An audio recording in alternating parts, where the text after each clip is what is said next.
and Savior Jesus Christ. Trusting that you are all doing fine. Amen. Thank you all for coming to church, and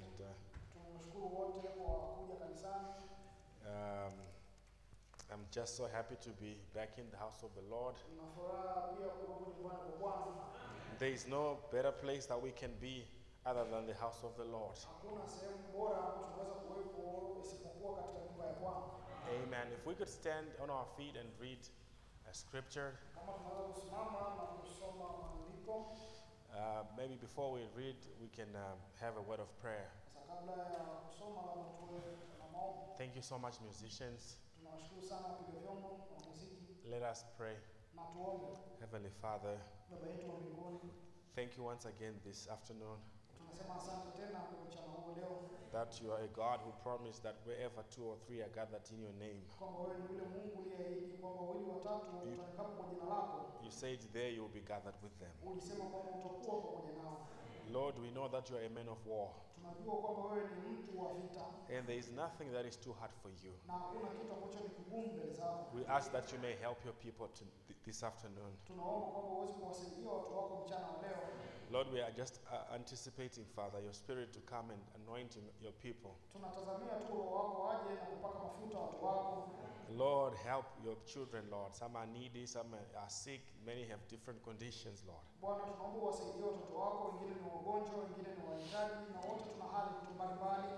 For your word says, you sent forth your word and it healed them. May you heal the land this afternoon. Reveal yourself to your bride, Lord. We ask these things in Jesus Christ's name we pray. Amen. You can read the scripture, brother. Yeah.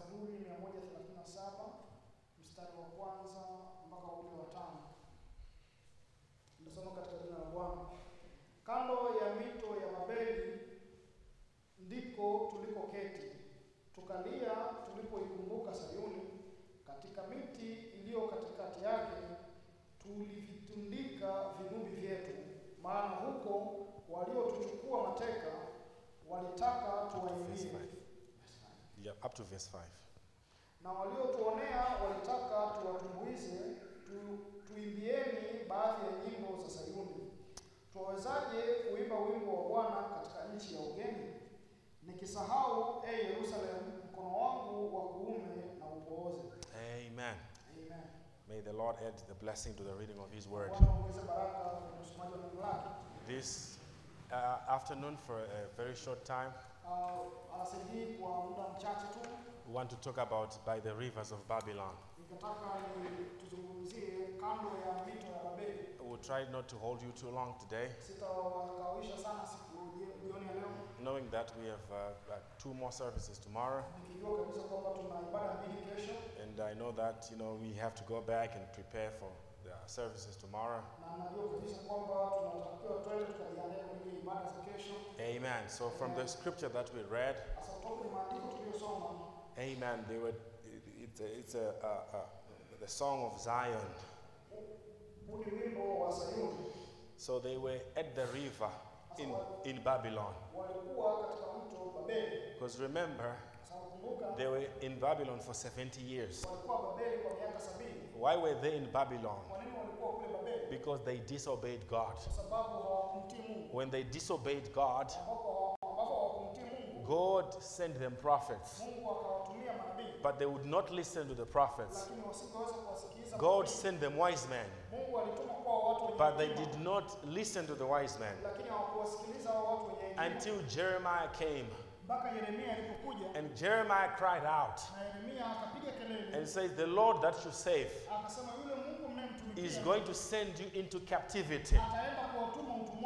And you shall be in captivity for 70 years. na mtaenda utumwani miaka 70. Amen. And after 70 years, Na baada ya miaka 70 God will bring you back. Mungu atawarejesha Because He's a God of mercy. kwa sababu yeye ni Mungu wa rehema. Amen. He's a just God, Yeye ni Mungu mwenye haki, but His mercy endureth forever. lakini rehema zake zinadumu milele And na milele. there were false prophets in the days of Jeremiah. Lakini kuna manabii wa uongo kwa siku za And Yeremia, they would also prophesy. na wao wangetoa unabii And they would say, no, you're not going to go into captivity. na wangesema hapana, hatuendi utumwani. And we have them today. Na tunao siku ya Where the leo, word says, lakini neno if linasema you miss the rapture, kama utaukosa you'll unyakuo, be in the great tribulation. wao utaingia katika dhiki kuu. But there are some Lakini kuna who wengine do not believe in that. ambao hawaamini katika hilo. There are some Kuna wengine who are building here upon the earth, ambao wamejijengea hapa juu ya dunia and they are forgetting the promise of His coming. na wanasahau ile ahadi ya kuja kwake. But a prophet of God Lakini nabii wa Mungu does not speak his mind, haneni kile ambacho kiko katika akili but he yake, speaks the mind of God. lakini yeye ananena yale maneno ya And Mungu. the prophet, when he comes upon the scene, Na nabii anapokuja eneo la he tukio, always brings people back to the word. wakati wote anawarejesha watu kwenye neno A la real Mungu. prophet, Lakini a real prophet nabii wa kweli will always stay with that word. atasimama wakati wote na hilo neno. And we are so thankful that in this day, Na tunamshukuru sana Mungu wakati huu God gave us a word prophet. kama Mungu alitupa yule nabii wa kweli And he took us back to the word. na akaturejesha katika neno. Amen. Amen. So they went into Babylon Sasa hao walienda Babeli because of kwa disobedience. sababu ya kutokutii. They went into Babylon Walienda Babeli because of their sins. kwa sababu ya dhambi zao. God Mungu does not want to send people to captivity. hataki kuwatuma watu utumwani, But man, lakini watu because of his own kwa actions, sababu ya matendo he yake goes out of the will of God anatoka katika mapenzi ya and he Mungu goes into many problems. na anaingia katika shida nyingi. Many times, Mara nyingi when we find ourselves in trouble, tunavyojikuta wenyewe tuko kwenye matatizo, many times it's because we've left the ni word. mara nyingi ni kwa sababu tumeliacha neno. Hallelujah. Haleluya. So they were in Babylon. Sasa hao wako Babeli, And the people that had taken them captive, na wale watu ambao wamewachukua utumwani they said, can you sing us a song of praise? wakawaambia, je, mnaweza mkatuimbia wimbo wa sifa? They said, can you sing us a song of Zion? Walisema mnaweza mkatuimbia wimbo wa Sayuni. And they said, how can we sing a song of Zion Na wakasema tunawezaje kuimba wimbo wa when we Sayuni are in captivity? wakati tupo utumwani? And they hang their harps upon the willows, Nao upon the trees, wakaegesha vinubi vyao juu ya miti and they began to cry. na wakaanza kulia. And they said, I will remember Jerusalem. Tunaikumbuka When they were in Yerusalemu, captivity, ambapo wapo kule they utumwani, remembered Jerusalem. wakaikumbuka Yerusalemu. And some of them, Na baadhi they were yao complaining. wakawa wanalalamika, They said, our fathers, wakasema baba zetu they ate sour grapes, waliweza kula mizabibu isiyoiva, but it is us, the children, lakini ni sisi watoto whose teeth ambao meno yetu are setting on edge. meno yetu yamekaa katika kingo. You know, if you eat a lot of grapes, Unajua ukila sana mizabibu it affects your teeth. inaharibu meno yako, They go on edge. yanaanza kuharibika. So there are certain foods that if you eat, Kuna vyakula ambavyo ukila they irritate your teeth. yanaanza kuharibu So meno when yako. they would say, because our fathers, they're the ones who ate the grapes, why Wenyewe- are we suffering as the children? Wenyewe wanasema baba zetu ndio walikula mizabibu, lakini kwa nini sisi When they were in tunateseka? captivity, they were complaining. Au walikuwa wakilalamika wakiwa utumwani. Amen. And Ezekiel spoke to them and said, Na Ezekiel akaongea nao kusema, no child shall suffer for the sins of his father. hakuna mtoto ambaye atateseka kwa dhambi za baba yake. Say each man will suffer for his own sins. Kila mtu atateseka kwa ajili ya dhambi zake mwenyewe. Says if you repent of your sin, Kama utatubu dhambi zako, God will forgive you. Mungu atakusamehe. He will not judge you Yeye hata for kuhukumu the sin of your kwa father. ajili ya dhambi za baba That yako. was God's answer to them. Hayo ndio yalikuwa ni majibu ya Mungu And kwao. that answer is still true today. Na hilo jibu ni la kweli mpaka leo hii. If you repent Kama unatubu and you receive Jesus, na ukampokea Yesu, then the sins of your father, hasa ile dhambi ya baba they have yako no effect upon you. hazina madhara tena The juu sins yako. of your grandfather, Zile dhambi za babu they have no yako effect upon you. hazina tena madhara juu Your yako. father's debt, Deni la baba they have yako no effect upon your life. halina madhara kwenye maisha yako. Hallelujah. Amen. Because Kwa sababu we were condemned by representation, sisi tulihukumiwa kwa uwakilishi, but we are justified by representation. lakini pia tumehesabiwa haki kwa Because uwakilishi. our grandfather, Adam, Kwa sababu babu yetu Adam he sinned. alitenda dhambi, And because of his sins, na kwa sababu ya dhambi we were zake suffering. sisi wote tukateseka. But we have another Adam. Lakini tuna Adam His mwingine name is Jesus. Jina lake ni Yesu. And he died Na alikufa. and he paid Na akalipa all the sins dhambi zote of our fathers, na baba zetu. all the sins Dhambi zote of our grandfathers. na babu zetu. So there is no one, Sasa hakuna there is tena- no witch doctor hakuna tena that uchawi. can come today Hakuna mganga ambaye anaweza and kuja say you siku must ya leo pay na kutuambia kwamba a ulipe. cow. Ulipe ng'ombe. You must pay Lazima a ulipe. chicken. Ulipe kuku. Everything was paid by the blood of Calvary. Damu ya Kalvari.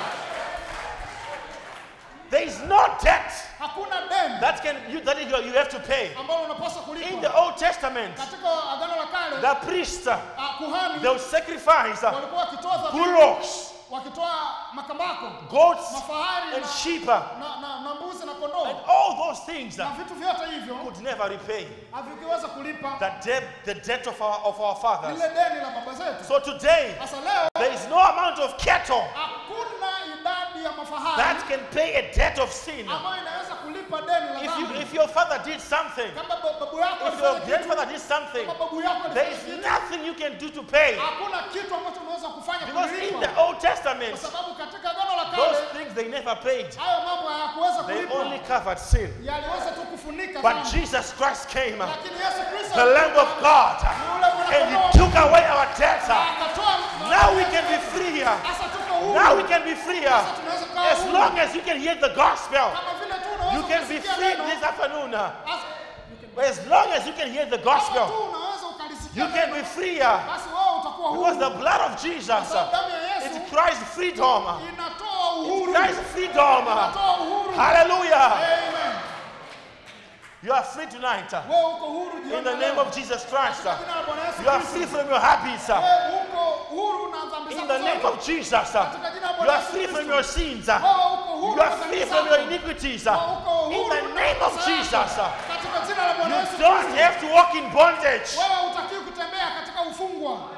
Don't say my father killed a man. Useme baba yangu Oh, aliua my mtu. grandfather did this. Babu yangu alifanya I hivi. don't care what he did. Sijali alifanya nini. Jesus paid it Yesu all. alilipa yote. Hallelujah. Amen. People are scared. Watu wanaogopa. Oh, I can't go back to my village. Siwezi kwenda kijijini Oh, kwetu. because there are these spirits that are following me. Ndio kuna yale maroho If you are a son of God, there is nothing following you. Hakuna kitu ambacho The Holy kinakufuata. Ghost follows you. Ni Roho Mtakatifu ndo anakufuata. David said, Yesu Daudi alisema His goodness and mercy wema wake na rehema zake shall follow me itanifuata mimi all the days of my life. siku zote za maisha If you yangu. receive Jesus, Kama utampokea Yesu, goodness and mercy rehema zake na shall wema follow wake you. utakufuata wewe. Peace Amani shall follow you. utakufuata Joy wewe. Furaha shall follow you. utakufuata. Righteousness shall follow you. utakufuata. Because you have believed upon Jesus. Kwa sababu wewe umemwamini Yesu Kristo. Hallelujah. Hallelujah. You don't have to live in misery. Utakiwa kuishi katika You don't kudhania. have to live in doubt. Utakiwa kuishi katika You huzuni don't have to na live in wasiwasi fear. na uoga. You have to believe in Jesus Unapaswa umwamini and Yesu. trust in Jesus. Unatakiwa umwamini Yesu. Because with Jesus, Kwa sababu na Yesu that's the end of all strife. hapo ndo mwisho wa mateso yote.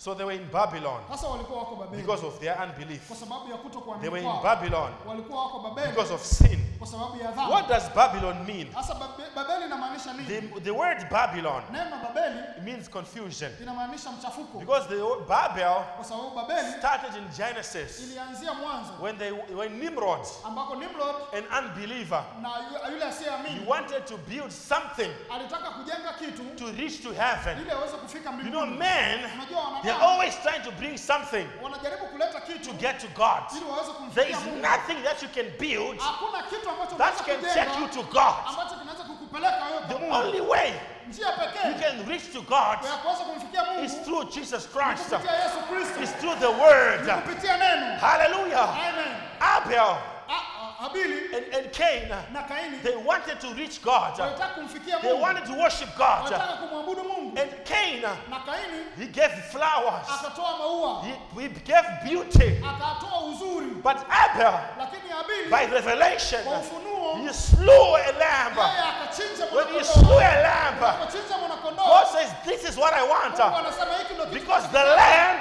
Kwa sababu mwanakondoo represents Jesus. anamwakilisha And Yesu. the only way Na njia to pekee please the Father ya kumfurahisha is to Baba come through Jesus. kupitia kwa Yesu. There is no other way. Hakuna njia nyingine It's yoyote. not your uniform. Sio hizo nguo zako, It's not your rosary. Sio hilo rosari. The only way to come to God Njia pekee ya kuja kwa Mungu is through the blood of the Lamb. kupitia damu ya mwanakondoo. Hallelujah. Amen. And the Lamb is the word. Na neno na mwanakondoo We ni come neno. through the bleeding word. Sisi tunapitia damu, neno linalovuja damu. But Nimrod, Lakini Nimrod he wanted to build a tower. yeye alitaka ajenge mnara. And God confounded them. Na Mungu akawathibitisha And you know what the tower is? Na unajua ile mnara ni nini? It's a denomination. Hilo ni dhehebu. People are trying to pay their way to God. Watu wanataka kutengeneza njia zao kwa People are Mungu. trying to pay their way to a blessing. Watu wanataka kulipia You njia cannot zao pay kwa for a baraka. blessing. Huwezi kulipia baraka. God's blessings, Baraka za Mungu they are free. hizo ni bure. Without money, without price. Bila hera, bila Without money, without price.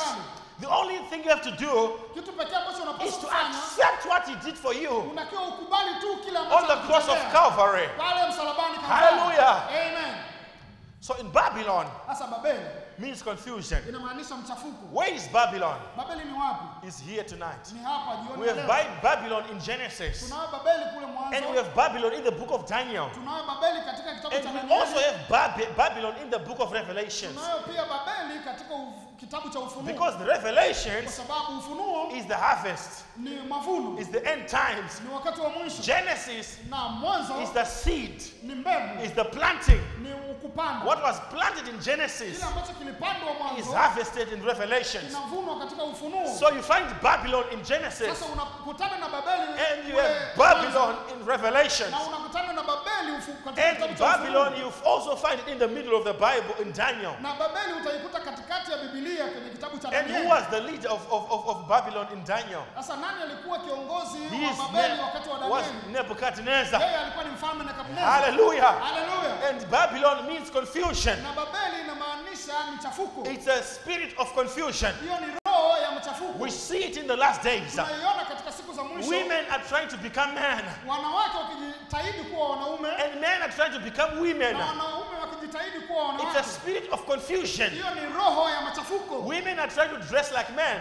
Wanawake wanataka kuvalia kama And wanaume men want to dress like women. na wanawake wanataka kuvalia kama wanaume. Men want to be soft like women. Wanaume wanataka kuwa laini kama And wanawake. women want to be tough like men. Na wanawake wanataka kuwa wenye nguvu shupavu kama wanaume. It's the crossing of the seeds. Ni kuchanganya kwa ile mbegu. It's a spirit of Sodom and Gomorrah. Ni ile roho ya Sodoma na Gomora. It's being caused by Babylon. Kwa sababu ya Babeli. Confusion. Mchafuko. And Babylon Na Babeli comes through religion. inakuja kupitia Babylon Babeli also comes through Hollywood. inapitia kupitia Hollywood. But it's all Babylon. Lakini hiyo yote ni Babylon. Coming Babeli. through the waves of the internet. Inakuja kupitia wimbi la mtandao. Trying to confuse our young boys and our young men. Ikijaribu kuwachafua vijana wetu wa kike na wa kiume. Until people now, Mpaka watu they sasa don't know what a man is. hawajui mwanaume ni They yupi. don't know what a woman is. Hawajui mwanamke ni yupi. When God said, Lakini Mungu a aliposema man must wear that something like, must dress like a man. mwanamume anapaswa avae kama And a mwanamume, woman must dress like a woman. na mwanamke anapaswa kuvaa kama mwanamke. People thought God didn't know what he was doing. Watu walifikiria kwamba Mungu alikuwa hajui But kitu God anachofanya. knew that if you mix these things, Lakini Mungu alijua kama utachanganya vitu it hivi causes confusion. italeta mchafuko An evil spirit will come through. na roho chafu itakuja. That's the spirit of Babylon. Na hiyo ndiyo roho ya Babeli. Hallelujah. Amen. And today, because people have rejected the word, Na leo hii kwa sababu watu wameikataa neno. and the Bible says those that did not receive the seal of God, Na Biblia inasema wale ambao hawakupokea they mihuri ya received Mungu, the mark of the beast. wao walipokea ile alama ya mnyama. It's a mark of apostasy. Hiyo ni alama ya ukengeufu. It's a mark of confusion. Hiyo ni alama ya mchafuko. Hallelujah. It's in the denominations today. Ipo katika madhehebu siku ya leo. It's in Babylon. Ipo katika Babeli. Hallelujah. Amen. May God help us tonight Mungu atusaidie jioni to ya leo. come back to the word. Ili tuweze kurudi katika Because neno. outside Kwa sababu nje there is the darkness of Babylon. huko kuna giza lile la Babeli. Marriages, Ndoa they're in confusion. zipo katika mchafuko. Children Watoto are in confusion. wapo katika mchafuko. Politicians Wanasiasa are in confusion. wapo katika mchafuko. But the Bible says Lakini Biblia inasema in the evening time wakati wa jioni it shall be light, kutakuwa na nuru. and the path of glory Na hiyo njia ya you utukufu shall surely find.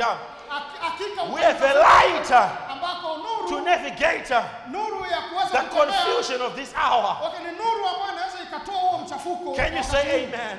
Amen.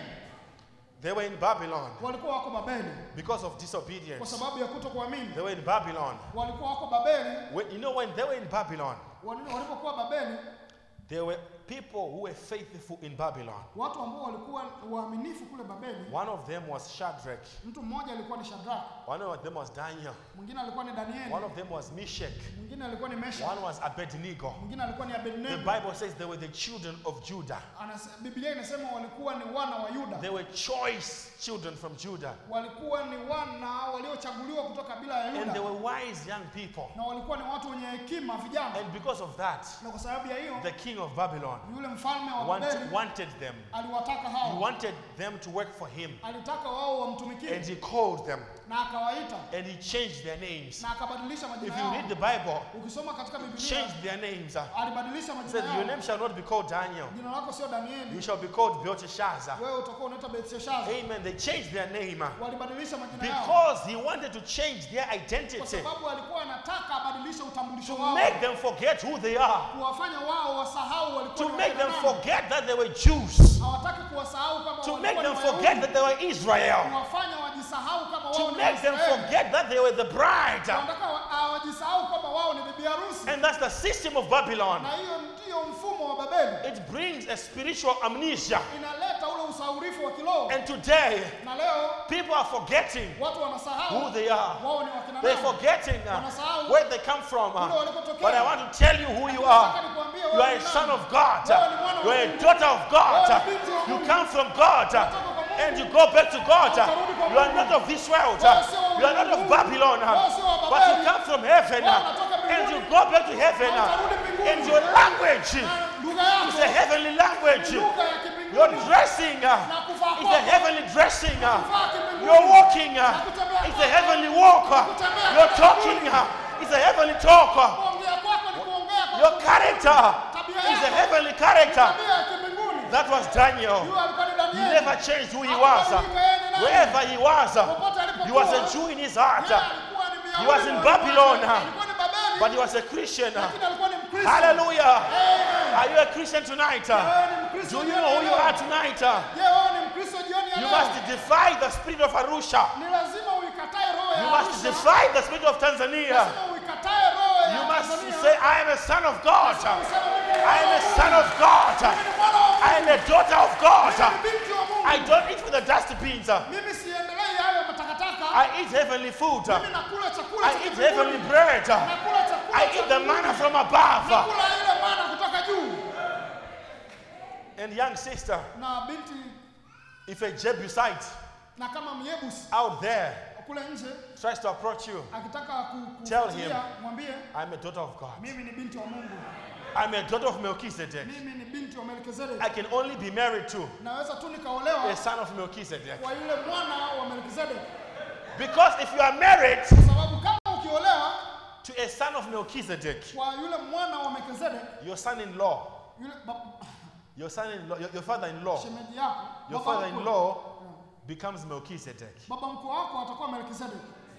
But if you marry Lakini kama utaolewa a son of Belial, ukaolewa na mwana wa Beliuli, who shall be your father-in-law? baba wako mkwe atakuwa ni yupi? It will be Belial. Atakuwa ni Beliuli. You see how dangerous it is. Unaona hiyo hivyo na hatari? I don't want Belial to be my father-in-law. Sitaki yule Beliuli awe baba wangu. I want Melchizedek Nataka to Melkizedeki be my father-in-law. awe ni baba mkwe wangu. Hallelujah. Amen. Hallelujah. Amen. So Daniel, Sasa Danieli they refused to change their identity. walikataa kubadilisha utambulisho wao. Even when they were threatened Hata pale ambako walitishiwa, to change who they are, walitishiwa kwa badiliko. they said, we will worship the God of heaven. Wao walisema watamwabudu yule Mungu wa We will mbinguni. listen to the spoken word of the Sisi hour. tutalisikiliza tule neno We lile will- neno la They wakati. were reading the books of Jeremiah. Walikuwa wakisoma vitabu vya That's Yeremia. what the Bible says in the book of Daniel. Hiyo ndio Biblia inasema katika kitabu cha Because Danieli. Jeremiah Kwa sababu Yeremia was the message of the hour. alikuwa na ujumbe wa saa. So today, Sasa leo for us to overcome ili sisi tuweze kushinda Babylon, hiyo we Babeli, must stay ni lazima with the tukae word of Jeremiah. katika neno la Yeremia. And who is our Na Jeremiah? Yeremia wetu ni It's nani? William Branham, Ni William Branham. the Elijah of our day. Ndio siku yetu ya leo. Hallelujah. Haleluya. Praise be to God. Na Bwana asifiwe. Trust in God. Mwamini Mungu. You shall be established. Nawe utaweza Believe kustawisha. his prophets. Amini manabii And wake. you shall prosper. Na wewe utatajirika. Believe his prophets. Wewe amini And manabii you wake. shall prosper. Na wewe utafanikiwa. Amen.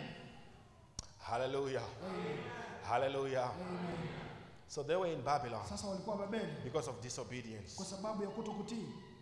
But I love the scripture in Zaburi 126. Napenda ile andiko katika Zaburi ya 126. The Bible says, when the Lord turned again the captivity of Zion, Biblia inasema Bwana alipowarudisha mateka wa Sayuni, we were like them that dreamed. tulikuwa kama wao waotao ndoto. Then was our mouth filled with laughter, Kisha vinywa vyetu vilijaa and kicheko our tongue with singing. na ndimi zetu nyimbo. Then said they among the heathen, the Lord has done great things among them. Ndipo waliposema katika mataifa, Bwana amewatendea mambo So makubwa. the previous chapter, they were crying because they were in Babylon. Sasa hiyo sura iliyopita walikuwa wakilia kwa sababu wako Babeli. But after 70 years, Lakini baada ya miaka 70 God sent them messengers. Mungu aliwatuma God wajumbe. sent them Ezra.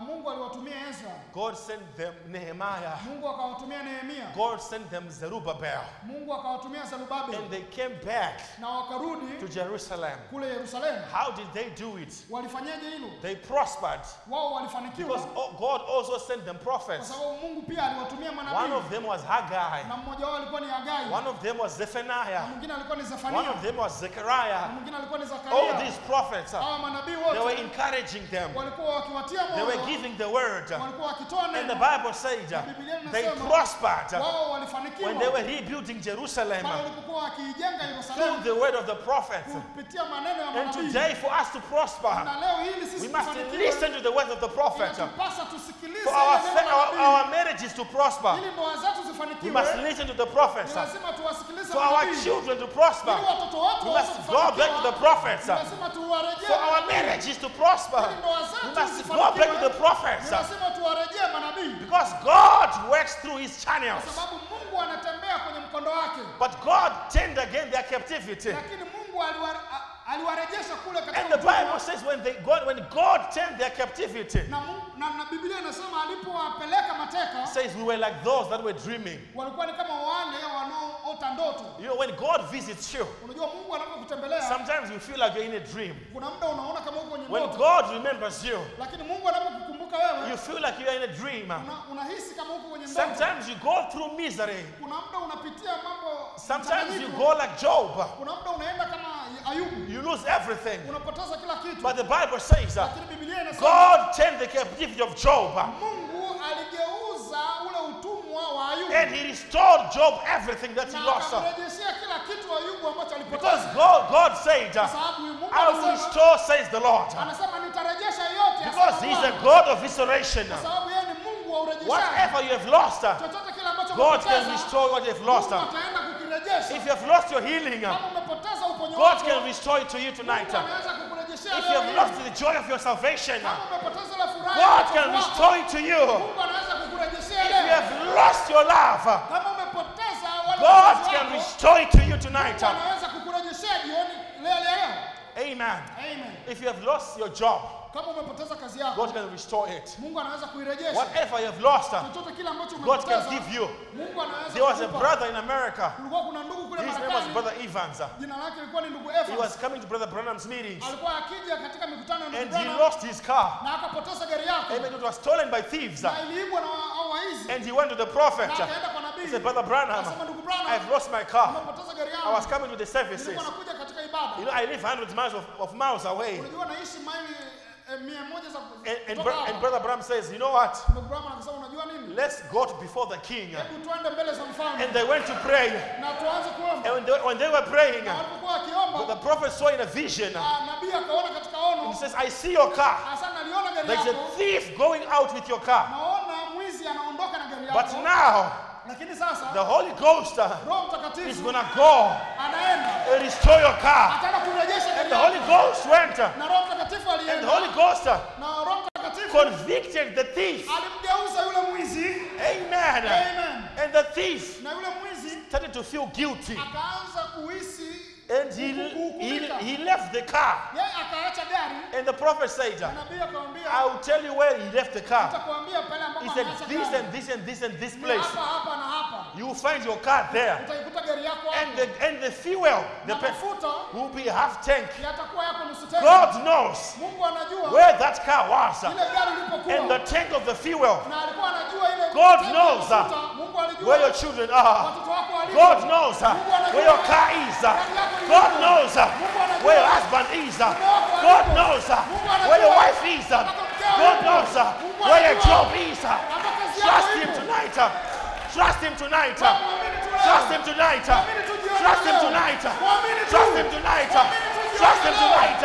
He can restore it. I will restore, says the Lord. I will restore, says the Lord.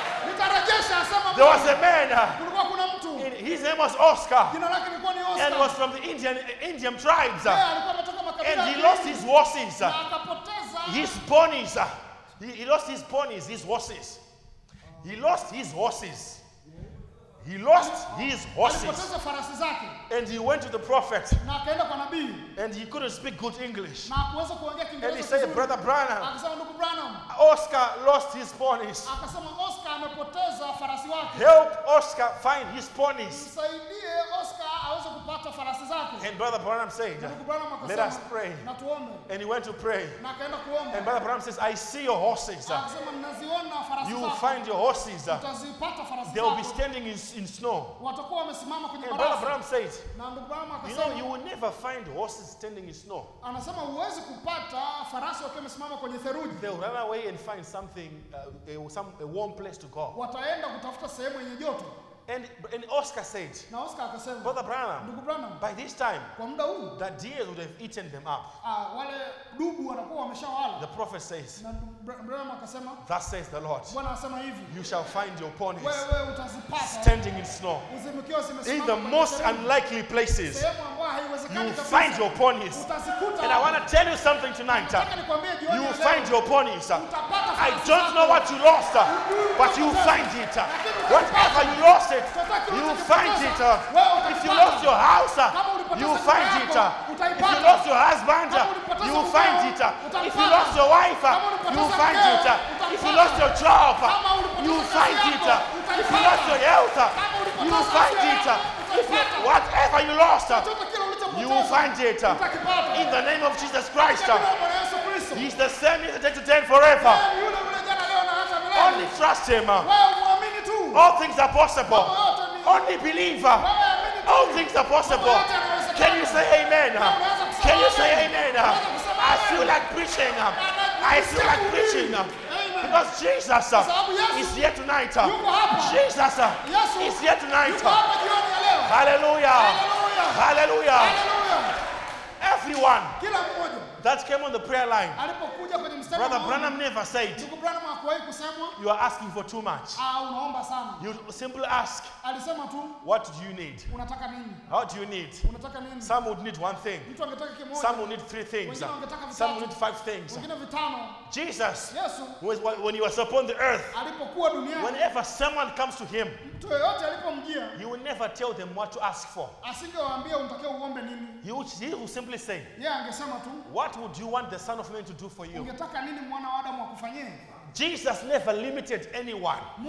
Yesu hakuweza kumwekea mipaka You yoyote. could ask whatever you want. Wewe ungeweza kuomba chochote And the unachotaka. prophet says, Na nabii the anasema angel's favorite song ule wimbo anaoupenda malaika is ni only believe. amini tu. All things are possible. Mambo yote yanawezekana. All things are Mambo possible. yote yanawezekana. All things are possible.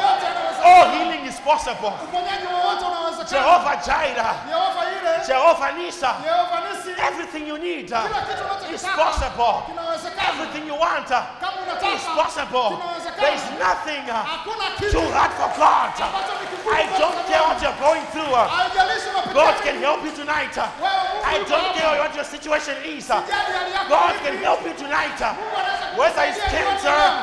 whether it's cancer, Labda ni saratani. whether it's blindness, whatever it is, Chochote kile. even if you want a child, Hata kama unataka you can mtoto. receive it tonight. Unaweza ukapata In the name of jioni ya Jesus leo. Christ, Amen. I speak it. Na neno In the name of Jesus, katika jina la Bwana Yesu receive it Kristo. tonight. Wewe In the pokea. name of Jesus Katika Christ. jina la Bwana Yesu He's the same tonight. Yeye ni yule He has never lost his power. Yeye hajawahi poteza He has nguvu never zake. lost a battle. Yeye hajawahi poteza He's an vita. all-knowing God. Yeye ni Mungu He is anayejua an yote. all-powerful God. Yeye ni Mungu He is anayejua a living zote. God. Yeye ni Mungu anayeishi.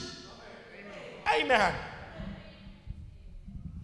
Because we have come out of Babylon, Kwa sababu tumetoka Babeli, we have come into the promised land. tumekuja katika nchi ya ahadi. Because when they come out of Egypt, Kwa sababu walipotoka Misri, they went into the promised land. walikuja katika nchi ya Coming ahadi. out from Egypt Kutoka tu Misri was just half of the journey. ilikuwa ni nusu ya safari. Coming out from the world Kutoka kwenye ulimwengu is just half of the ni journey. nusu tu ya safari.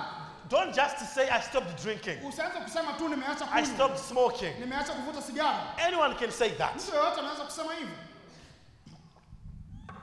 Coming out of Egypt Kutoka Misri is half of the journey. hiyo ni nusu tu ya The safari. other part of the journey Hiyo sehemu nyingine ya is to safari go into the promised ni land. kuingia katika nchi ya And what ahadi. do you find in the promised land? Na kule kwenye nchi ya ahadi You unapata find nini? milk and honey. Utakutana na asali You na find maziwa. adoption of children. Utakutana na kufanya wana You wa find kuzaa. the dividing of the inheritance. Utakutana na uungu wa urithi. Because Brother Branham says Kwa sababu ndugu Branham the book anasema of Joshua katika kitabu cha is the book Yoshua of Ephesians. na kitabu cha It's Waefeso the dividing of the inheritance. ni kugawia ule urithi. God gives you an inheritance. Mungu anakupatia urithi You wako. have come from denominations. Umetoka kwenye You madhehebu. have come from the world. Umetoka kwenye It's now ulimwengu. time for you Sasa ni muda to wa receive kwako your sasa inheritance. kupokea It's time urithi for wako. you Ni wakati to wako receive the promise of God. kupokea ile You ahadi ya can't be Mungu. miserable. Huwezi kuishi katika church. huwezi kuwa umeishi katika mhangaiko. Brother katika Branham kanisa. says some people Ndugu Branham anasema watu they wengine have enough religion wana dini ya kutosha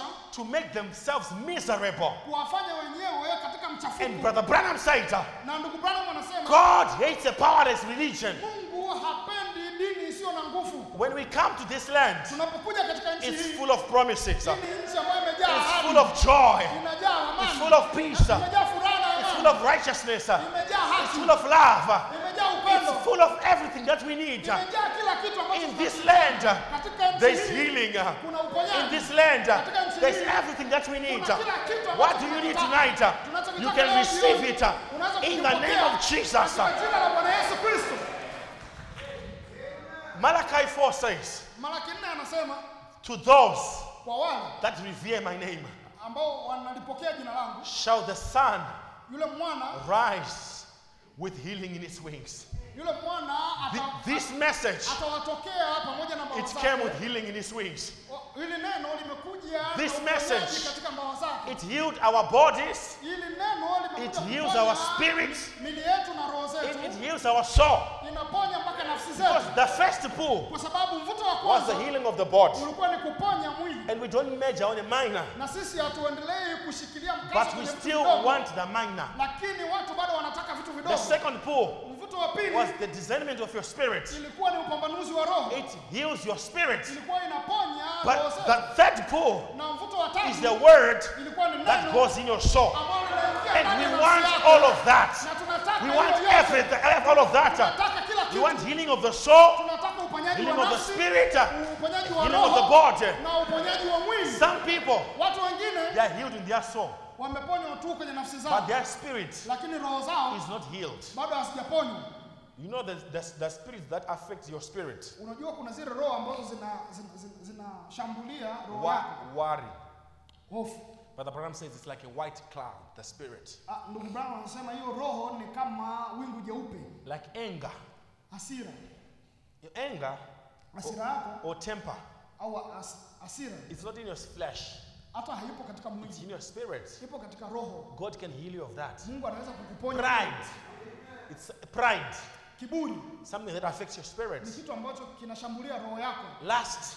Tamaa Something that affects your ni spirit. kitu ambacho kinashambulia roho yako. Amen. Then we come to the body of this outside Kuja body. katika huu mwili wa There are nje. things that affect your outside body. Kuna vitu ambavyo vinaathiri mwili wako. Diabetes, Kisukari, cancer, saratani, HIV and AIDS. ukimwi. So when we come to the words, Sasa tukija kwenye we neno, want full deliverance. tunataka ukombozi mkamilifu. Outside, Kutoka nje, inside. ndani. We don't want to just focus on one thing. Hatutaki tukulia mkazo kwenye jambo We moja. want complete healing everywhere. Tunataka uponyaji mkamilifu We kila want sehemu. Jesus to fill our lives. Tunataka Yesu ajae katika We want maisha yetu. happiness in church, Tunataka furaha kanisani. happiness at work, Tunataka furaha kazini. happiness at home. Tunataka furaha We don't nyumbani. want people Hatutaki watu just saying amen in church, watu wanasema tu amen kanisani. but when they go back home, Lakini wakirudi nyumbani kwao, husband and wife, mke na mume they are giving each other wanaanza kupeana the fivefold. ya zile huduma tano. What's the purpose of becoming a Christian? Kusudi ni nini la kuwa Mkristo? In church you are happy, Kanisani una furaha, at home nyumbani you are miserable. wewe una mchafuko, una huzuni. Christians Wakristo must be the happiest people upon the earth. wanapaswa kuwa ni watu wenye furaha sana duniani. Christians Wakristo must have the happiest marriage upon the earth. wanapaswa kuwa na ndoa zenye furaha hapa You duniani. can't be message believers Huwezi kuwa muumini wa ujumbe and you are miserable. na ukiwa na huzuni. That's a spirit, Hiyo ni roho, and you must be free from that. na unakiwa uwe uhuru kutokana na hiyo, Because you know what? kwa sababu unajua nini? There are 7 feasts in Israel. Kulikuwa kuna karamu 7. The first feast is Passover, Karamu ya kwanza ilikuwa ni Pasaka, and that's the dying of the lamb. na hiyo ilikuwa ni kufa kwa mwana And kondoo, then you have got unleavened bread. na kulikuwa kuna mikate isiyotiwa chachu, Amen. Then you have got the sheaf wave, na kulikuwa kuna sikukuu ya matawi, the resurrection of Jesus Christ. kufufuka kwa Bwana Yesu Kristo, Because they would offer a loaf of barley. kwa sababu wangeweza kutoa mkate wa shayiri, And Jesus na Yesu was the barley loaf alikuwa ni huo mkate wa that was shayiri waved before the people. ambao ulikuwa ukitikiswa mbele za watu, And he was waved as an example na yeye alikuwa akitikiswa kama that mfano, all the sons that come to glory kwamba wana wote ambao watakuja katika shall utukufu be like Jesus. watakuwa kama Yesu. But after that, Lakini baada ya hapo, after 50 days, baada ya siku 50, you have the feast of Pentecost. kulikuwa kuna karamu ya Pentekoste, And the word Pentecost na neno Pentekoste means 50. inamaanisha 50, Because kwa 50 sababu is a 50 jubilee. ni jubilii. So Pentecost Sasa Pentekoste is not about speaking in tongues. sio kunena kwa lugha, Because kwa Pentecost sababu Pentekoste means jubilee. inamaanisha It jubilei, means 50. inamaanisha 50. And what is jubilee? Na jubilei ni You nini? find it in the book of Leviticus. Utaenda kusoma katika It was kitabu a cha blowing Walawi. of the trumpet Ilikuwa ni kupiga kwa after baragumu 7 Sabbaths. baada ya sabato 7, Because 7 Sabbaths kwa sababu sabato will be 7 49 years. itakuwa ni miaka And in 49, the 5th year na mwaka wa is a 50 jubilee. ni mwaka wa Because jubilii, 50 is jubilee. kwa sababu 50 ni The jubilii. priest would blow a trumpet. Yule kuhani angepuliza And when you baragumu, hear the trumpet, na ukiisikia hiyo if baragumu, you are in debt, kama ulikuwa una deni, your debt will be forgiven. deni lako If you limesamehewa. are a slave, Kama wewe ni mtumwa, you will be free.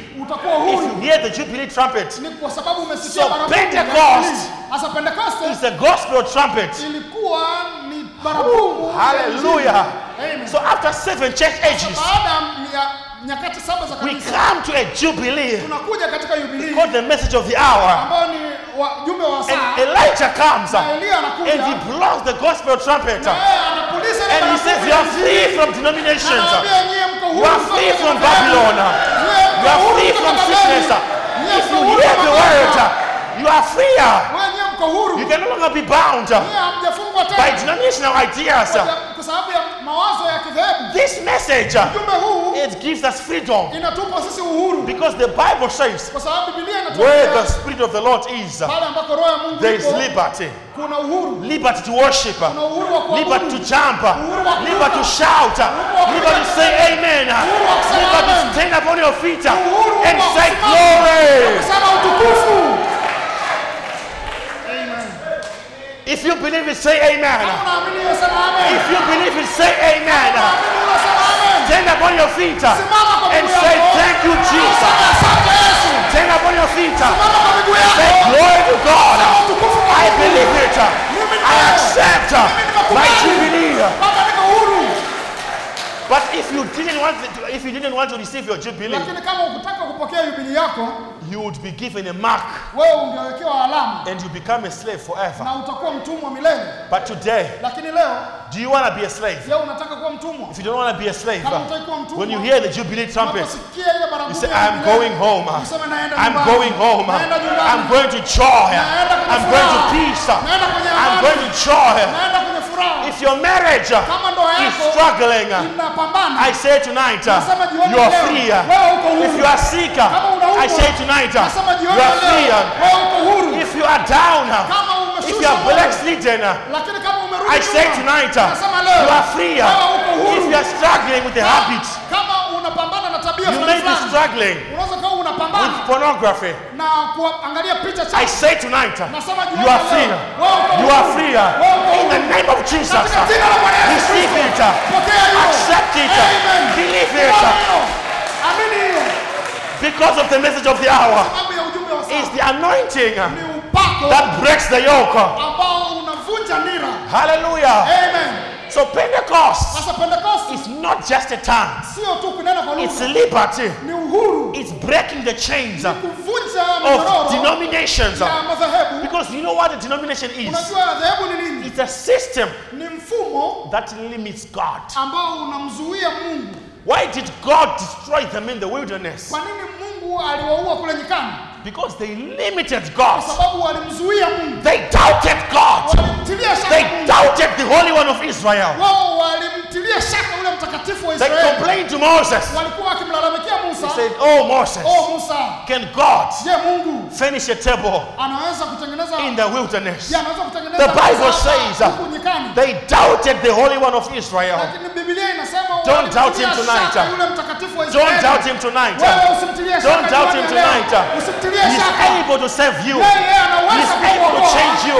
Yeye anaweza He's able kukuokoa. to change your situation. Yeye anaweza kubadilisha hali He is zako. able to move mountains. Yeye anaweza kuhamisha milima. Do you have any rivers that Je, una mito are yoyote uncrossable? ambao huwezi Do you have kuivuka? any mountains Je, una you milima can't tunnel through? ambao huwezi kupata? God specializes Mungu on anabobea things that are thought are impossible. vitu ambavyo haviwezekani. The waters of Mara, Yale maji ya Mara, the waters of Mara, maji ya Mara, He will sweeten for you. yeye atayafanya matamu When kwa they ajili came to yako. Mara, Walipofika Mara, the water was bitter, maji yalikuwa ni machungu. and God said to Na Moses, Mungu akamwambia Musa, take a stick, chukua fimbo, take a stick, chukua fimbo, put it in the water, weka kwenye maji and the water shall be sweet. na maji yatakuwa matamu. You know what the stick is? Unajua ile fimbo ni nini? It's the cross, Hiyo ni the msalaba. cross of Calvary. Ni ule msalaba wa If your marriage kama ndoa is yako bitter, ni chungu, take the stick, chukua fimbo, put it in the marriage. It shall be sweet in the name of Jesus. If your job is bitter, take the stick, put it there. If your church, kama kanisa lako, if your church, kama kanisa lako, if your religion, kama dini yako, if you are tired, kama umechoka, hallelujah. Amen. Someone is tired tonight. Kuna watu wamechoka They can no jioni longer leo. say amen to the Hawezi word. kusema tena amen Someone is kwenye tired neno. tonight. Kuna watu But I wamechoka. say to you tonight, Lakini nasema leo, take the stick, chukua ile put the fimbo, stick, iweke and hapo. receive your joy. Wewe And upokee begin furaha shouting. yako. And begin dancing. Amini And hiyo. praise God. Msifu tu Mungu. Glory be to God. Amen. Ooh, thank you, Jesus. Asante Yesu. You need to loosen up. Inabidi Loosen up.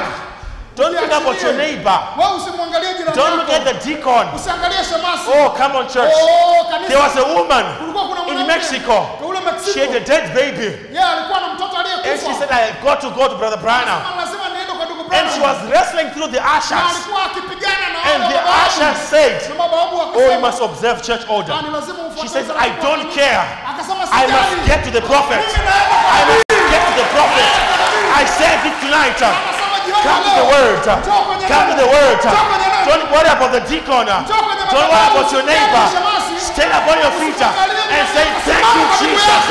Thank you, Jesus. Thank you, Jesus. Thank you, Jesus. Ooh, thank you, Lord. Amen. Brother Branham, Ndugu Branham he said, this woman, alisema mwanamke huyu she's causing havoc. ameleta. If you want to vurugu. receive something Ameleta from vurugu. God, Kama unataka upokee kitu sometimes cha you Mungu, need to cause havoc. kuna muda inabidi ulete If vurugu. you are a real mother, Kama wewe ni mama halisi, you can't stand and see your children huwezi kusimama tu na be kuona mtoto eaten by wako the devil alive, akiliwa na shetani mzima, backsliding into the world. akiwa anarudi ulimwenguni. Hallelujah. Amen. If you are a mother, Kama ni you mama, can't just sit huwezi kukaa tu and your children are struggling. na watoto wako wanapambana. If you are a real mother, Kama wewe ni mama if halisi, you are a father, kama ni baba, like Jephthah, kama yule Yefta, Jephthah, Yefta he took a Maasai ox goat, alichukua an ox goat, pembe ya something that you use to tend, something that you know when you're hiding cattle, unapokuwa unachunga, there's a stick that you use. kuna ile fimbo ambayo unashika Jephthah took an ox goat alichukua ile gonzo la ng'ombe and he said, na akasema enough is enough.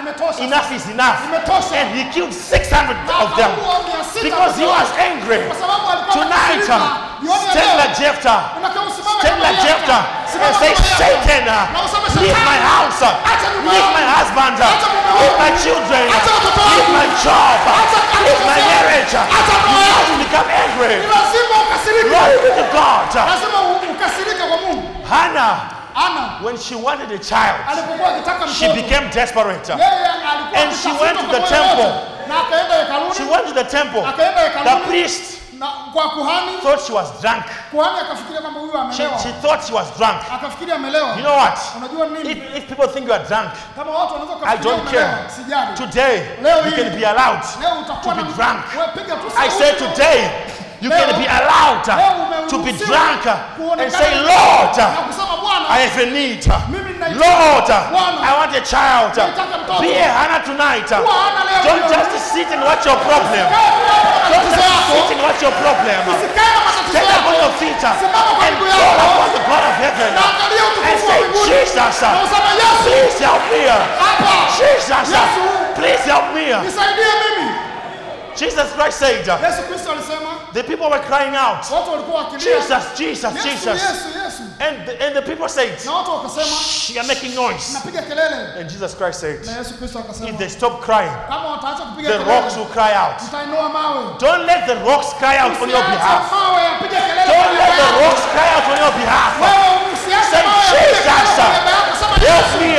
nisaidie. Jesus, Yesu, set me. niokoe mimi. Jesus, Yesu, help me. nisaidie. The reason why Kuna sababu, your situation is not changed. kuna sababu hali yako You haibadilishi. are trying too much to be a gentleman. Unajitahidi kuwa mstaarabu sana. You cannot deal with the devil like that. Huwezi kupambana na shetani hivyo. The devil needs force. Shetani anahitaji nguvu. Ever since the days of John the Baptist, Tangu siku za Yohana the Mbatizaji, kingdom of heaven has suffered violence. It suffered violence. ufalme wa mbinguni unatekwa na wenye Amen. nguvu. Brother Branham, one time Ndugu Branham wakati he went to mmoja pray alienda kuomba and he said, na akasema, I prayed for 2 hours nimeomba kwa masaa mawili and he saw a vision. na akaona ono. There was a lamb Kulikuwa kuna that mwanakondoo was crying. alikuwa akilia, Milltown, bra, bra, akilia bra. bra bra, And then he heard a lamb. na akasikia yule Crying. mwanakondoo akilia. And as he kept listening, Alipokuwa it akisikiliza, became a voice of a young lady ilikuwa ni sauti It ya was a young lady. binti mdogo that was sick. ambaye alikuwa She akiumwa. was in Milltown. Alikuwa yuko katika Her mji wa name Milton. was Georgie Carter. Jina lake lilikuwa ni George She had been Carter. sick with tuberculosis. Alikuwa akiumwa kifua kikuu. I can't remember, maybe for 9 or 12 years, I can't remember. Asikumbuki, labda alikuwa na umri wa miaka But she 12, had read a spoken word. lakini alikuwa amesoma neno And she lililonenwa was crying for a living na God. alikuwa akiomba kwa ajili ya Mungu And anayeishi. the angel heard that cry. Na malaika akasikia kile And the kilio. prophet left Aliacha revival meetings aliacha hiyo mikutano ya uamsho and went to a little place called Milltown. na akaenda sehemu ndogo na There was nothing happening there. kulikuwa hakuna kitu ambacho The kipo church huko. was actually closed. Kanisa hata lilikuwa The limefungwa. prophet went there Nabii alienda kule kwa because sababu there was a lamb kulikuwa kuna crying, mwanakondoo akilia, Abba Father, Abba Baba. Abba Father. Abba Baba. I want to say tonight, Nataka niseme if you jioni need leo, something from God, kama unahitaji kitu cry cha Abba Mungu, Father. lia Abba. Cry Abba Father. Lia Abba. Don't just sit in your condition. Usiendelee kukaa Cry katika out to hali. God. Wewe lia kwa Say, Mungu. Abba Father, Sema, Abba Baba. please save me. Nisaidie. Abba Father, Baba. please help me. Nisaidie. Abba Father, Abba Baba. please heal me. Abba Father, Abba Baba. please help me, Jesus. Nisaidie Bwana Yesu. Oh, hallelujah. Hallelujah. Oh, thank you, Jesus. Asante Bwana Yesu. I remember one day Nakumbuka siku when I moja was in the world, nilipokuwa kule I was kwenye lost and ulimwengu, dying, nilikuwa nikipotea and I na saw kufa. the fountain. Na nikaona I chemchemi saw the fountain Nikaona chemchemi in the house of David, katika nyumba and ya I Daudi. cried out. Na nikalia. I say, Abba Father, Sema, Baba, please Baba. help me. Nisaidie And he mimi. came Na akaja. and he took me Akanitoa. and washed me up. Na And he kuniosha. cleansed me Na up. kunitakasa. Thank you, Jesus. Asante Bwana Yesu. You know, I had tonsils.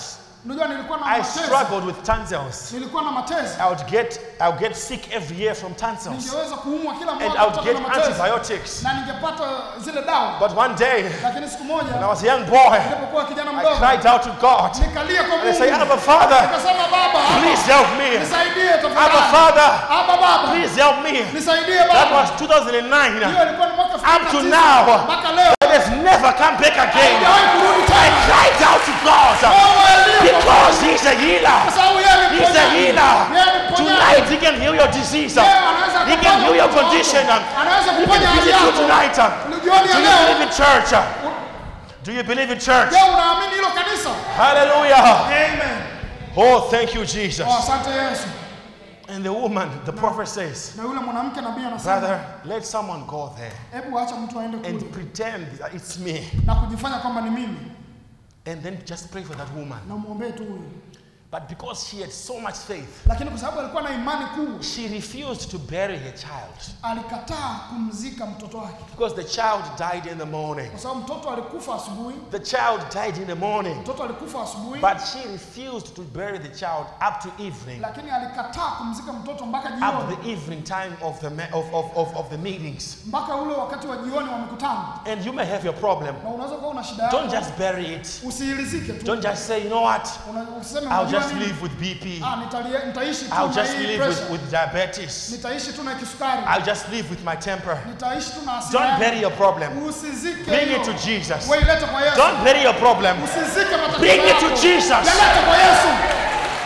Don't try to solve your problem. Usijaribu. Bring your problem to yako. Jesus. Wewe leta matatizo Bring your yako kwa problem Yesu. to church. Leta matatizo yako katika kanisa. Some people say, Watu wengine when I wanasema stop smoking, nilipoacha kuvuta I'll sigara come to church. nitakuja When I kanisani. stop drinking, Nitapoacha I'll kunywa come to church. nitakuja That's kanisani. a mistake. Hilo ni kosa. Don't wait until you stop. Usisubirie mpaka Come uache. with your problem to Beba church matatizo yako and kanisani. come with your enemy to Jesus Njoo na adui yako and kwa say, Yesu. Jesus, here is my enemy. Adui yangu huyu hapa. Do something, Lord.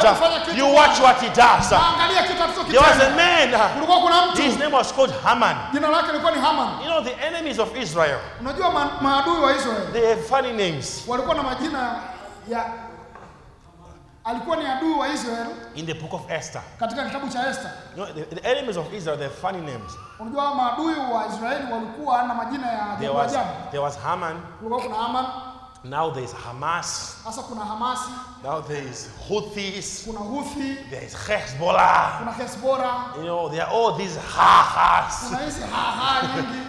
And there was Haman. He was the enemy of Israel. Yeye alikuwa ni adui wa Israeli, Haman. But Esther Lakini Esther, was a queen. yeye alikuwa ni malkia. She was a queen. Yeye alikuwa ni malkia. And she knew Na alijua that I'm a queen mimi ni malkia because kwa sababu of God's purpose. kwa sababu ya kusudi la Mungu. And today, Na leo hii you're not a nobody. wewe sio tu mtu, You are a queen wewe ni malkia because you are married to kwa Jesus. sababu umeolewa kwa Yesu Kristo. And although she was a queen, Na japokuwa alikuwa ni malkia, she had a problem alikuwa na tatizo in a man called Haman. na huyu mtu anaitwa Haman. And she said, Na akasema this enemy huyu adui has troubled me. ananisumbua. This enemy Huyu adui has troubled me. ananisumbua. I must approach the king. Ni lazima nimfuate mfalme. Amen. Amen. And you know what Esther did? Unajua kile Esther alifanya? She made a feast Yeye akafanya karamu for the king. kwa ajili ya mfalme And she invited the king. na akamwalika mfalme And she also invited her enemy. na akamwalika adui yake. She invited her enemy to the presence of the king. Alimwalika adui yake uweponi kwa mfalme. If you have a habit Kama una tabia that has troubled you for many ambayo years, imekusumbua kwa muda mrefu, if you have a struggle kama una you have mapambano struggled with for many years, ambayo umepambania kwa muda don't worry mrefu, about it. usijali. But you have brought it to church Wewe today. umeyaleta kanisani You leo. have brought it to the king today. Umeyaleta kwa mfalme leo. Just tell the king, Wewe mwambie tu mfalme, this problem, haya matatizo I've suffered with this problem. nimepambana nayo sawa. I've suffered with this lust. Nimepambana na I've hii suffered tamaa. with this temper. Nimepambana na hasira. I've suffered in my marriage. Nimepambana na ndoa Bring yangu. it to the king. Wewe ilete mbele He za will mfalme. know how to deal with your problem. Yeye atajua ni jinsi gani ya But the kuenenda na problem, matatizo yako. the reason why you are tired Na kwa sababu ni sababu ambayo inakufanya is you're umechoka trying to solve your ni problem. kwamba unajaribu There was kusuluhisha a man matatizo called yako. Paul Rader. Kulikuwa kuna mtu anaitwa Paulo Raider. You know, he had a dream. Yeye alikuwa na ndoto. And he wanted to carry the logs. Na alitaka kubeba haya magogo. Amen. And he saw Jesus. Na akamuona Yesu. And Jesus said to him, Na Yesu akamwambia, don't carry these logs. Usibebe haya magogo. Put them in the water. Ya uweke kwenye maji. And climb on the water. Na panda juu ya. And then the logs will go downstream. Na hayo magogo yataelea kuelekea huko chini. You will reach where you want to go. Na utafika unakotaka kwenda. And he did that. Na akafanya hivyo. And he started to cry out. Na akaanza kupiga kelele. I am riding on it. Anasema I am riding on it. You can ride upon your problem tonight. You can ride upon your problem tonight. You can come back tomorrow with your testimony. You can come back next week with a testimony. You can ride upon your sickness. Your testimony can bring many people to Jesus. Your testimony can bring your family to Jesus. You can ride upon your problem. And you can say, I am riding on it. I'm riding on it. May you ride upon it tonight. May you ride upon your problem tonight. In the name of Jesus. Amen. Amen. I didn't touch my sermon. I have not touched even 3 slides. But it's okay. We don't preach by the slides. We follow the Spirit of God. Slides are good, but we are not led by slides. We are led by the Holy Ghost. Maybe God knew that someone had a need tonight. Because you know what? Healing is part of salvation. When God wanted to confirm the covenant to Abraham, he said, bring 3 animals and 2 birds. And the prophet says that the 2 birds, the dove and the pigeon, they represent healing. It says there was healing in the Old Testament. There was healing in the New Testament. So healing is part of the covenant. The same faith that saves you is the same faith that heals your body. Because healing is a benefit. But the Bible says, forget not his benefits. We healeth your diseases. It's like if you work for a company, they may give you benefits like free fuel, like they can pay school fees for your children. Now, if you don't claim those benefits, you are wasting resources. You are not doing anyone a favor. Those benefits were already paid for. You just have to use them. Your healing was paid for. Just use it. If Jesus takes you to a grocery store and he said, take whatever you want, and then you just take a bottle of water, but at home you have no ugali. You have no meat. You say Jesus, he cares about everything.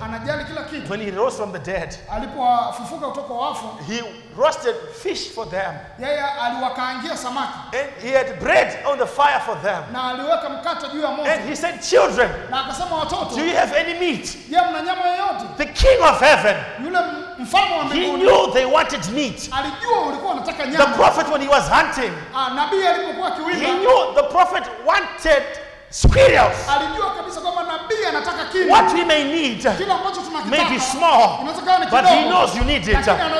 Maybe you're a young sister and you're struggling with your hair. Maybe that's your need. Jesus can give you that. Maybe you're a missionary. Maybe you want a motorbike. God can give you that. God will give you your need. Sometimes you can become too religious and become too spiritual. James, the prophet, wanted squirrels. God gave him squirrels. Amen. Amen. Someone may say, what is spiritual about squirrels? Mtu anasema labda kuna kitu wa kiroho. That's what the prophet wanted at that hour. Ni kile kitu ndo ambacho nabii alikitaka kwa muda ule. Maybe you don't want squirrels. Labda hutaki kindi. Maybe you just want healing. Labda unataka tu uponyaji. Maybe you don't want healing. Labda hutaki uponyaji. Maybe you are like getting right. Labda kama uko kama You want your children to be saved. Unataka watoto wako God waokolewe. can give you. Mungu anaweza kukupatia. Maybe Labda you want your children unataka watoto wako to be married. waweze God can give you. Mungu anaweza You can ask him that. Unaweza kumuomba He's hilo. waiting for you to open your mouth and ask. Anasubiria tu wewe unyanyue mdomo wako na Don't uombe. let anyone deceive you. Usiache mtu yote akudanganye. There was healing in the first pool. Kulikuwa kuna uponyaji kwenye mvuto wa There was kwanza. healing in the second pool. Kulikuwa kuna uponyaji kwenye mvuto wa pili. There was also healing in the third pool. Na kulikuwa kuna uponyaji kwenye mvuto wa tatu. When Sister Mida had a cyst, Sister Mida had a cyst. Dada Meda alipokuwa na ile tumor, She was healed aliponywa by the third pool. kwa mvuto wa tatu. Amen.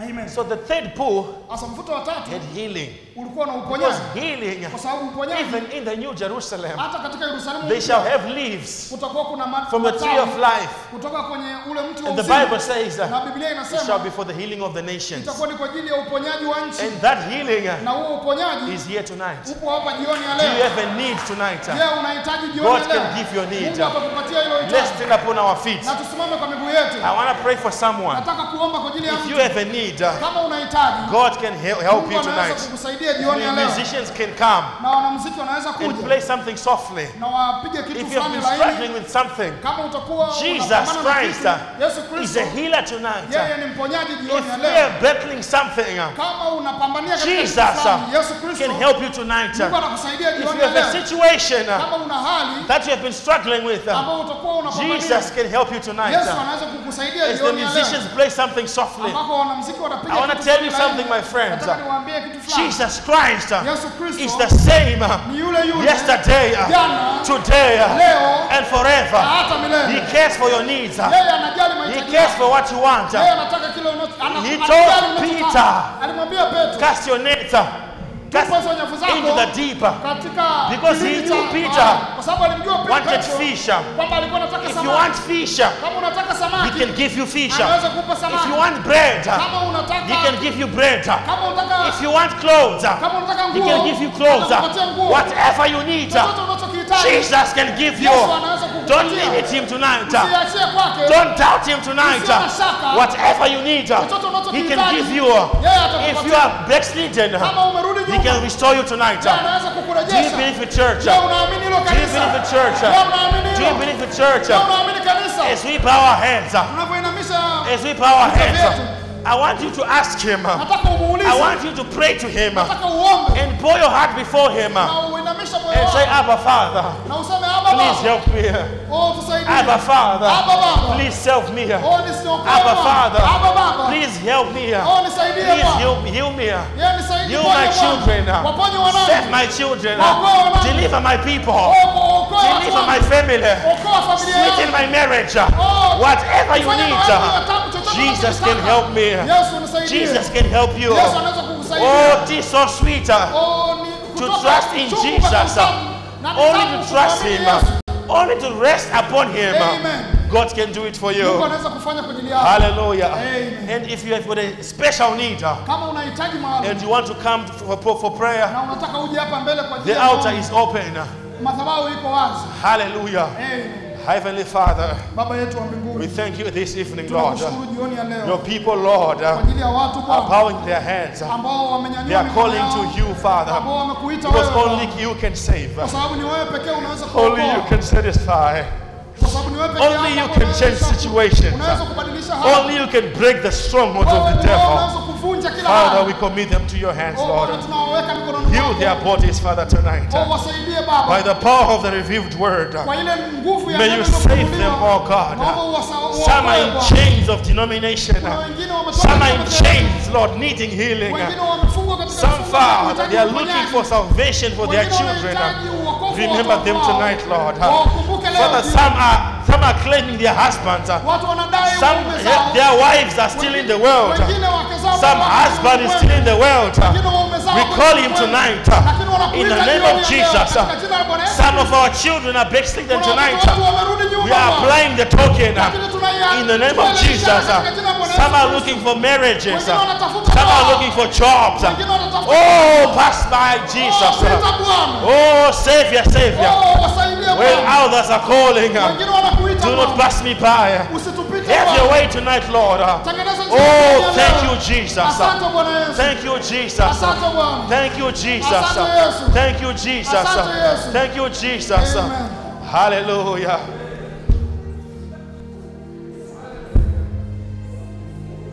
If you can sing Savior, Savior, the song that I can sing Savior, Savior, do not pass me by. Heavenly Father, I thank you. Hear my humble cry. Oh, although I call, only do not pass me by. Savior, Savior, Savior, hear my humble cry. While others alone others do at home, will not pass me by. Usinipite Mwokozi. Oh, usinipite Mwokozi, Bwana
wasiwasi, kwa sababu wewe ni Esther. Unapokwenda mbele ya mfalme unavaa kimalkia na utembei kinyonge. Bwana Yesu asifiwe sana. Mungu ni mwema sana. Basi wapendwa, tunamshukuru Mungu sana kwa ibada hii na tunaamini Bwana anayo mengi zaidi. Tuiombee ibada ya kesho na tuwahi ibadani. Tuombee ibada ya kesho na uwahi ibadani. Sidhani kama mambo ya kufundishana tena wakati huu. Sio mambo ya kufundishana.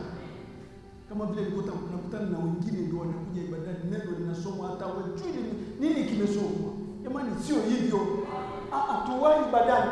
Kama kuna ibada, wahi ibadani. Tunakwenda mbele ya mhukumu ulimwengu wote, mbele ya mfalme wa wafalme. Hatuendi mbele ya ng'ombe. Ng'ombe tunashughulika nazo leo. Asubuhi sio tunaenda mbele ya ng'ombe. Kesho tunakwenda mbele za Mungu. Lazima tuwe tayari kwenda mbele zake. Jina la Bwana litukuzwe sana. Basi tunakwenda kumaliza. Hebu tuombe. Mungu wetu mtakatifu, Bwana wetu Yesu Kristo, tunasema asante kwa jioni ya baraka hivi. Tunakushukuru kwa kutuhudumia. Tunakushukuru kwa kusema na sisi. Tunakushukuru kwa kututia moyo. Tunakushukuru kwa kutuambia kwamba sisi ni akina nani. Tunakushukuru kwa kutuambia jinsi tunavyopaswa kuwa na jinsi tunavyopaswa kuenenda. Tunasema asante kwa ibada ya leo. Tunajua unatupenda. Ndio sababu unatuambia namna hii. Ndio sababu unatufariji. Ndio sababu tunatuambia cha kufanya, kwa sababu unatupenda. Na sisi tumepokea upendo huo, na sisi tunasema asante kwa kutupenda Mungu wetu. Na tunakushukuru kwa mhudumu ambaye umemtumia namna hii. Tunamwombea Mungu wetu, tukijua kama kesho ipo utamtumia tena. Kama kesho ipo, na sisi tutakuwa tayari kwa ajili ya kusikia kutoka kwako. Tunajua yako mengi kwa ajili yetu. Ujumbe ulikuja kwa ajili ya kundi maalum, na hilo kundi ni sisi, na tunalijua hilo na tunaliamini. Kwa Mungu tunakushukuru kwa ajili ya nabii na kwa ajili ya ujumbe. Tunakushukuru kwamba Bwana uliweka kitu ndani yetu cha kuweza kusikilia, na sisi tukasikia, na ndio sababu tuko hapa. Asante Bwana. Tunasema asante kwa upendo wa jinsi hii. Na hivyo Bwana tunakushukuru kwa kila mmoja ambaye umempa neema ya kuja kwenye ibada hii. Tunaamini hatutoki tulipokuwa. Tunatoka tuliotiwa moyo. Tunatoka tuliopona. Watu ambao tumefarijika. Watu ambao tuna nguvu kwa sababu tumesikia kutoka kwako. Hivyo Mungu tunaomba wewe uliyetuleta hapa uende nasi tena. Uwe nasi njiani. Uwe nasi katika nyumba zetu. Tukaendelee kukutafakari. Tukatafakari mapenzi yako kwetu sisi. Tunakushukuru mno Mungu, na tunaondoka hapa tukiwa na furaha nyingi. Hatuondoki tukiwa tumeinamisha vichwa chini. Tunaondoka tukiwa tunaoangalia mbele, kwa sababu sisi ni askari. Askari anatembea akiangalia mita 100, na ndivyo tunavyotembea leo, kwa sababu Bwana wetu jemedari mkuu amenena na sisi. Na hivyo Bwana tunayaweka yote kwako, yote yaliyoko mbele yetu tunayaweka kwako. Usiku unaokuja tunaukabidhi kwako. Masaa yote tunayaweka kwako, na sisi wenyewe tunajikabidhi kwako, na vyote tulivyo navyo tunavikabidhi kwako, katika jina la Yesu Kristo Bwana wetu. Amen. Amen.